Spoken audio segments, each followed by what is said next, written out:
उज्ज्वला महादेव थिटे मी मोहोळमधील अनगर नगर पंचायत निवडणूक लागलेली आहे। मी तिथे इलेक्शनचा फॉर्म भरणार आहे।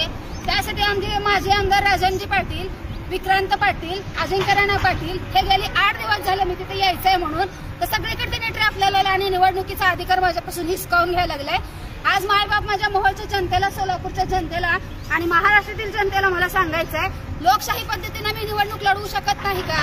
आज न्यायमूर्ती असलेले सरन्यायाधीश भूषण गवई साहेब, देवेंद्र उपाध्याय साहेब, आज शरद पवार चंद्रजी साहेब, सगळ्यांनी तुम्ही बघा की महिलेला अधिकार कसा हिसकावून घेतला जात आहे। तुमची बिनविरोध होऊ द्यायची नाही, त्यांना वाटायला लागले मला अधिकार आहे का नाही, ती जनता ठरवेल ना बिनविरोध करायचं का नाही।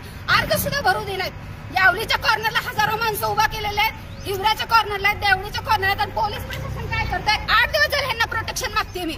गृहमंत्री साहेब, इतकी घाण आणि कीड तुम्ही तुमच्या पक्षामध्ये घेतलेली एका महिलेला अधिकार दिले सगळे। आज मायबाप जनतेला, भारतातल्या लोकांनी बघावं कसा आमचा निवडणुकीचा अधिकार हिसकावून घेतला जाते। प्रत्येक ठिकाणी ट्रॅप लावलं, 7-7, 8-8 गाड्या माझ्या मागे लावलेल्या आहेत आणि हे पोलीस प्रशासन मला अजिबात देत नाही प्रोटेक्शन।